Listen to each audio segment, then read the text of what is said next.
तो तरल अंदर खिंचता है और जब आगे बढ़ता है तो तरल बाहर निकलता है। वाल्व प्रवाह को सही दिशा में रखते हैं। यह है कि पंप का चलने वाला मैकेनिज्म, मोटर, गियर आदि पंप किए जा रहे तरल के सीधे संपर्क में नहीं आता। तरल सिर्फ डायाफ्राम और केसिंग के संपर्क में रहता है। ओह, तो इसका मतलब ये सुरक्षित है। हाँ, ये इसे बहुत उपयोगी बनाता है खतरनाक या संक्षारक, कोरोसिव रसायनों, एसिड वगैरह के लिए। साथ ही ऐसी चीज़ों के लिए भी जिन्हें दूषित नहीं करना है, जैसे दवा उद्योग में या फूड प्रोसेसिंग में। और क्योंकि इनमें सील कम होती हैं, ये लीक प्रूफ होते हैं। ये गंदे पानी या स्लरी जैसी चीज़ें भी संभाल सकते हैं जिनमें ठोस कण हों। समझ गई। तो केमिकल प्लांट, दवा फैक्ट्री, वेस्ट वाटर ट्रीटमेंट, इन सब में काम आते होंगे। हाँ, बिल्कुल। और इनमें एक प्रकार होता है AODD pump, air operated double diaphragm pump, जो हवा के दबाव से चलते हैं। ये बहुत वर्सेटाइल होते हैं और इन्हें कहीं भी आसानी से इस्तेमाल किया जा सकता है जहां कंप्रेस्ड एयर उपलब्ध हो। अच्छा, और भी थे कुछ नाम? Rotary when, liquid ring, progressing cavity, ये सब क्या है? हाँ, जल्दी से बता देता हूँ। रोटरी वेन पंप में एक रोटर होता है जिसमें खांचे बने होते हैं और उन खांचों में वेन्स, छोटी पत्तियां लगी होती हैं जो बाहर अंदर हो सकती हैं। ये अक्सर हाइड्रोलिक सिस्टम में या वैक्यूम बनाने के लिए इस्तेमाल होते हैं।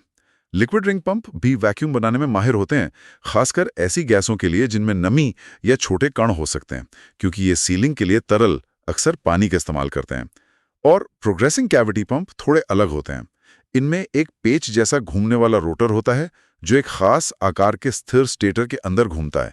ये बहुत गाढ़ी स्लरी, पेस्ट या ऐसी चीजें भी पंप कर सकते हैं जिनमें ठोस पदार्थ हों बिना उन्हें नुकसान पहुंचाए। बाप रे, कितने अलग अलग तरह के डिजाइन्स हैं। हर काम के लिए एक अलग पंप। हाँ, और ये तो सिर्फ मुख्य प्रकार हैं। फिर कुछ खास कामों के लिए और भी ज्यादा विशेष पंप बनाए गए हैं। जैसे बहुत गहरे कुओं से पानी निकालने के लिए मल्टी स्टेज टरबाइन पंप होते हैं, जिनमें कई इम्पेलर एक के ऊपर एक लगे होते हैं ताकि जरूरी दबाव बन सके। या फिर तेल और गैस उद्योग को लीजिए, वहां हजारों फीट गहरे कुओं से तेल निकालना पड़ता है। उसके लिए इलेक्ट्रिकल सबमर्सिबल पंप्स, ESPs, आजकल स्टैंडर्ड बन गए। इलेक्ट्रिकल सबमर्सिबल पंप, ये क्या होते हैं? ये एक पूरी लंबी पतली प्रणाली होती है जिसे कुएं के अंदर तेल में डुबो दिया जाता है। इसमें सबसे नीचे एक शक्तिशाली इलेक्ट्रिक मोटर होती है जो खास तौर पर तेल के अंदर काम करने के लिए बनी होती है। मोटर के ऊपर एक प्रोटेक्टर या सील सेक्शन होता है जो मोटर को कुएं के तरल पदार्थ, तेल, पानी, गैस से बचाता है। उसके ऊपर पंप सेक्शन होता है जिसमें एक के बाद एक कई सेंट्रीफ्यूगल पंप्स, स्टेज, इम्पेलर और डिफ्यूजर लगे होते हैं।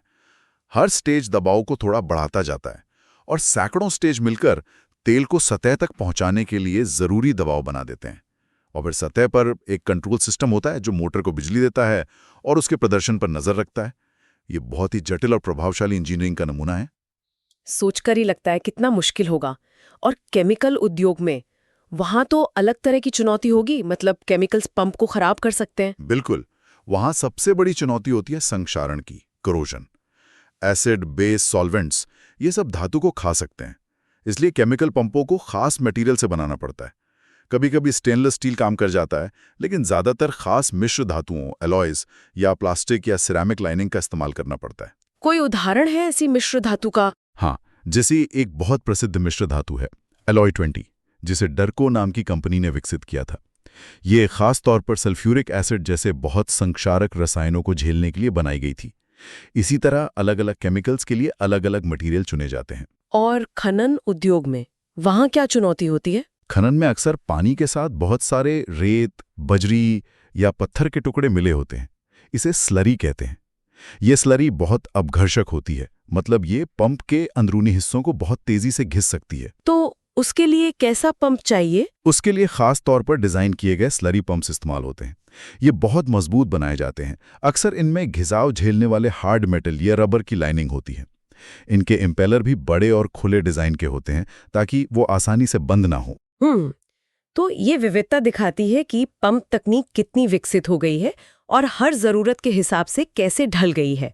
अब अगर हम आज के दौर में आए तो अब पंप डिजाइन में सबसे बड़ी चुनौती क्या मानी जाती है? आज के समय में मेरे ख्याल से सबसे बड़ी चुनौतियों में से एक है ऊर्जा दक्षता। Energy efficiency. ऊर्जा दक्षता मतलब पंप कितनी बिजली खाते हैं। हाँ, अनुमान है कि दुनिया भर में औद्योगिक क्षेत्र में जितनी भी बिजली इस्तेमाल होती है उसका एक बहुत बड़ा हिस्सा, शायद 20-25% या उससे भी ज्यादा, सिर्फ पंप चलाने में खर्च होता है। और अगर हम पानी सप्लाई और वेस्ट वाटर ट्रीटमेंट को भी जोड़ लें तो ये आंकड़ा और बढ़ जाता है। इतना ज्यादा? हाँ, तो जाहिर है ऊर्जा बचाने और कार्बन उत्सर्जन कम करने का दबाव बहुत ज्यादा है। इसी वजह से अब दुनिया भर में पंपों के लिए न्यूनतम दक्षता मानक लागू किए जा रहे हैं, जैसे यूरोपीय संघ में MEI यानी मिनिमम एफिशिएंसी इंडेक्स और अमेरिका में PEI यानी पंप एनर्जी इंडेक्स। इनका क्या मतलब है? इनका मतलब है कि अब पंप निर्माताओं को एक निश्चित स्तर से ज्यादा कुशल पंप ही बेचने की अनुमति है। जो पंप ज्यादा बिजली बर्बाद करते हैं वो धीरे धीरे बाजार से बाहर हो जाएंगे। इससे निर्माताओं पर लगातार अपने डिजाइन बेहतर करने और ज्यादा एफिशिएंट पंप बनाने का दबाव बना रहता है। तो इस चुनौती से निपटने में नई तकनीकें कैसे मदद कर रही हैं? आपने शुरू में सिमुलेशन का जिक्र किया था। हाँ, यहीं पर इंजीनियरिंग सिमुलेशन, खासकर CFD यानी कंप्यूटेशनल फ्लूइड डायनामिक्स, एक बहुत ही महत्वपूर्ण भूमिका निभा रहा है। CFD, ये क्या भला है? CFD का मतलब है कंप्यूटर की मदद से तरल पदार्थों के प्रवाह का विश्लेषण करना। पहले इंजीनियरों को पंप का डिजाइन बनाकर उसका प्रोटोटाइप यानी असली मॉडल बनाना पड़ता था। फिर उसे लैब में टेस्ट करके देखना पड़ता था कि वो कैसा काम कर रहा है, कितनी बिजली ले रहा है, कितना दबाव बना रहा है वगैरह। इसमें बहुत समय और पैसा लगता था। और अब सिमस्केल जैसे क्लाउड आधारित CFD प्लेटफॉर्म्स उपलब्ध हैं। इंजीनियर पंप का 3D मॉडल कंप्यूटर बनाते हैं और फिर सॉफ्टवेयर ये सिमुलेट करके बताता है कि उस डिजाइन के अंदर तरल जैसे पानी असल में कैसे बहेगा। वर्चुअल टेस्टिंग बिना असली पंप बनाए? हाँ, बिल्कुल। सिमुलेशन दिखा सकता है कि इम्पेलर और केसिंग के अंदर कहाँ-कहाँ दबाव ज्यादा या कम है, कहाँ तरल का बहाव रुक रहा है या भंवर बन रहे हैं, टर्बुलेंस, कहाँ ऊर्जा का नुकसान हो रहा है। इंजीनियर इन नतीजों को देखकर अपने डिजाइन में सुधार कर सकते हैं, जैसे इम्पेलर की पंखुड़ियों का कोण बदलना या केसिंग का आकार बदलना, और फिर दोबारा सिमुलेट करके देख सकते हैं कि सुधार हुआ या नहीं। इससे क्या फायदा होता है? इससे कई फायदे हैं। पहला, ये बहुत तेज है। प्रोटोटाइप बनाने और टेस्ट करने में हफ्ते या महीने लग सकते हैं, जबकि सिमुलेशन कुछ घंटों में हो सकता है। दूसरा, ये सस्ता है। तीसरा, इंजीनियर कई सारे डिजाइन विकल्प बहुत जल्दी आजमा सकते हैं और सबसे अच्छा चुन सकते हैं। और चौथा, ये उन्हें ऐसी चीजें देखने में मदद करता है जो असली पंप के अंदर देखना मुश्किल या नामुमकिन होता है। जैसे कैविटेशन। हाँ, कैविटेशन आपने पहले भी जिक्र किया था। ये क्या होता है? वो बुलबुले बनना? हाँ, कैविटेशन तब होता है जब पंप के अंदर किसी जगह पर तरल का दबाव उसके वाष्प दाब वेपर प्रेशर से कम हो जाता है। ऐसा अक्सर इम्पेलर के ब्लेड के पीछे की तरफ होता है, जहां तरल तेजी से घूमता है। दबाव कम होने से क्या होता है? जब दबाव वाष्प दाब से कम होता है तो तरल उबलने लगता है, भले ही तापमान कम हो, और भाप के छोटे छोटे बुलबुले बन जाते हैं। और फिर ये बुलबुले तरल के साथ बहते हुए जब ऐसी जगह पहुंचते हैं जहां दबाव फिर से ज्यादा होता है तो वो अचानक से फट जाते हैं, या कह सकते हैं कि कोलैप्स हो जाते हैं। ये फटना बहुत शक्तिशाली होता है, छोटे छोटे धमाकों जैसा। ओह, इससे पंप को नुकसान पहुंचता होगा? हाँ, बहुत ज्यादा। ये लगातार होने वाले छोटे धमाके पंप के इम्पेलर या केसिंग की सतह पर धीरे धीरे गड्ढे बना देते हैं, जैसे धातु को खा रहे हों। इससे शोर भी बहुत होता है, कंपन होता है, और पंप की दक्षता और प्रदर्शन दोनों कम हो जाते हैं। कैविटेशन पंप का दुश्मन है। तो CFD सिमुलेशन इसमें कैसे मदद करता है? CFD सिमुलेशन ये अनुमान लगा सकता है कि पंप के डिजाइन में कहाँ-कहाँ दबाव इतना कम हो सकता है कि कैविटेशन शुरू हो जाए। इससे इंजीनियरों को डिजाइन स्टेज पर ही पता चल जाता है कि समस्या कहाँ आ सकती है, और वो उसे ठीक करने के लिए डिजाइन बदल सकते हैं, इससे पहले कि असली पंप बने और उसमें ये समस्या आए। तो ये तकनीक पंपों को ज्यादा कुशल और ज्यादा टिकाऊ बनाने में मदद कर रही है। बिल्कुल, कोलिया बचता और विश्वसनीयता दोनों के लिए सिमुलेशन एक बहुत शक्तिशाली उपकरण बन गया है। लेकिन तकनीक जितनी शक्तिशाली होती है उसके साथ उतनी ही जिम्मेदारी भी आती है ना? हमारे एक स्रोत में एक बड़ा दिलचस्प कार्टून था। उसमें दिखाया था कि कैसे एक किसान अपने खेत में एक बहुत शक्तिशाली पंप लगा लेता है और वो जमीन से इतना ज्यादा पानी खींच लेता है कि उसके पड़ोसी का जो छोटा कुआं है वो सूख जाता है।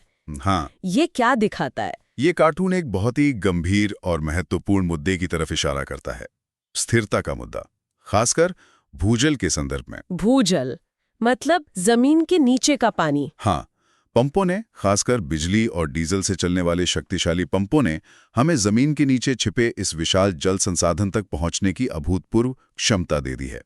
सिंचाई के लिए, पीने के पानी के लिए, उद्योगों के लिए हम बहुत ज्यादा भूजल पर निर्भर हो गए हैं। इसमें बुराई क्या है? अगर पानी है तो इस्तेमाल करना ही पड़ेगा। बुराई तब है जब हम निकालने की रफ्तार और वापस भरने की रफ्तार में संतुलन नहीं रखते। अगर हम जरूरत से ज्यादा पानी निकालते हैं, जितना बारिश या नदियों से वापस जमीन में नहीं जा पाता, तो भूजल का स्तर लगातार नीचे गिरता जाता है। जैसा उस कार्टून में हुआ। हाँ, शक्तिशाली पंप गहरे स्तर से भी पानी खींच सकते हैं, लेकिन जो छोटे, कम गहरे कुएं हैं, वो सूख जाते हैं। इससे न सिर्फ उन लोगों को पानी मिलना बंद हो जाता है जो उन पर निर्भर हैं, बल्कि इसके और भी गंभीर परिणाम हो सकते हैं। जैसे जमीन धंस सकती है। तटीय इलाकों में समुद्र का खारा पानी जमीन के मीठे पानी में मिल सकता है, सॉल्ट वाटर इंट्रूजन, और नदियों और झीलों का पानी भी कम हो सकता है, क्योंकि वो भी अक्सर भूजल से जुड़े होते हैं। ये पूरे पर्यावरण और हमारी खाद्य सुरक्षा के लिए एक बड़ा खतरा है। तो मतलब हमें एक संतुलन बनाना होगा अपनी पानी की जरूरत और इस संसाधन को भविष्य के लिए बचाए रखने की जिम्मेदारी के बीच। बिल्कुल। हमें ये सुनिश्चित करना होगा कि हम इन शक्तिशाली पंपिंग तकनीकों का उपयोग जिम्मेदारी से करें। हमें भूजल प्रबंधन की बेहतर नीतियां बनानी होंगी, पानी बचाने वाली सिंचाई तकनीकों को अपनाना होगा और शायद पानी के इस्तेमाल पर नियंत्रण भी रखना होगा।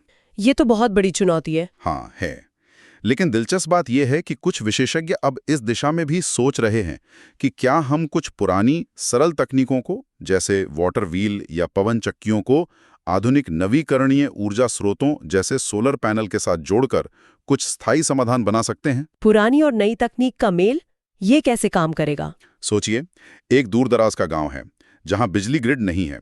वहां एक छोटा सोलर पैनल लगाकर एक कम क्षमता वाला कुशल पंप चलाया जा सकता है, जो दिन भर धीरे धीरे पानी उठाकर एक टंकी में जमा करता रहे। या शायद किसी छोटी नदी पर एक आधुनिक डिजाइन का वाटर व्हील लगाया जा सकता है, जो बिना बिजली के सिंचाई के लिए पानी पंप करे। ये तो दिलचस्प विचार है। खासकर विकासशील विश्वों में, ग्रामीण समुदायों के लिए, जहां ऊर्जा और पानी दोनों की कमी है, ये कम लागत वाले और पर्यावरण के अनुकूल समाधान हो सकते हैं। ये दिखाता है कि कभी-कभी भविष्य के सबसे अच्छे समाधान अतीत के ज्ञान और वर्तमान की तकनीक के सही मिश्रण में छिपे हो सकते हैं। हमें सिर्फ हाईटेक की तरफ नहीं देखना चाहिए, बल्कि उपयुक्त तकनीक यानी एप्रोप्रिएट टेक्नोलॉजी पर ध्यान देना चाहिए। तो आज हमने शेरूफ के साधारण लिवर और नोरिया के पहियों से शुरू करके पंपों की एक अविश्वसनीय यात्रा देखी है। ये कैसे विकसित हुए, कैसे भाप और बिजली ने इन्हें शक्ति दी, और कैसे ये आज जटिल हाईटेक मशीनें बन गए हैं जो सचमुच हमारे आधुनिक जीवन को संभव बनाती हैं, पीने के पानी से लेकर उद्योगों तक। बिल्कुल। शैडोव से लेकर क्लाउड आधारित CFD सिमुलेशन तक का ये सफर हजारों वर्षों की मानवीय सरलता का प्रतीक है। ये दिखाता है कि कैसे हमने भौतिकी के बुनियादी सिद्धांतों को समझा और उनका इस्तेमाल किया, और कैसे हमने अपनी बदलती ज़रूरतों, चाहे वो खेती की हो, खदानों की हो, उद्योगों की हो या हमारे रोज़मर्रा के जीवन के अनुसार लगातार अनुकूलन किया है और नए-नए आविष्कार किए हैं। पर जैसा कि हमने चर्चा की, पंप आधुनिक जीवन के लिए अनिवार्य तो हैं, लेकिन वो ऊर्जा और पानी जैसे हमारे सबसे कीमती संसाधनों का बहुत बड़ी मात्रा में उपयोग भी करते हैं। हाँ, ये एक सच्चाई है जिससे हम मुंह नहीं मोड़ सकते। तो भविष्य को देखते हुए ये एक सवाल शायद हम सबके लिए है ना? कौन सा सवाल? कि इंजीनियरों, निर्माताओं, नीति बनाने वालों और हम सभी उपयोगकर्ताओं के रूप में हमारी क्या जिम्मेदारी बनती है? हमें ये कैसे सुनिश्चित करना चाहिए कि ये जो शक्तिशाली उपकरण हमने बनाए हैं, ये न सिर्फ प्रदर्शन और लागत के मामले में प्रभावी हो, बल्कि उनका उपयोग आने वाली पीढ़ियों के लिए हमारे ग्रह के सीमित संसाधनों को ध्यान में रखते हुए समझदारी और सस्टेनेबिलिटी के साथ किया जाए। प्रदर्शन बेशक महत्वपूर्ण है, पर शायद ग्रह के प्रति जिम्मेदारी उससे भी ज्यादा महत्वपूर्ण होती जा रही है। ये एक बड़ा सवाल है जिस पर हम सबको सोचने की जरूरत है।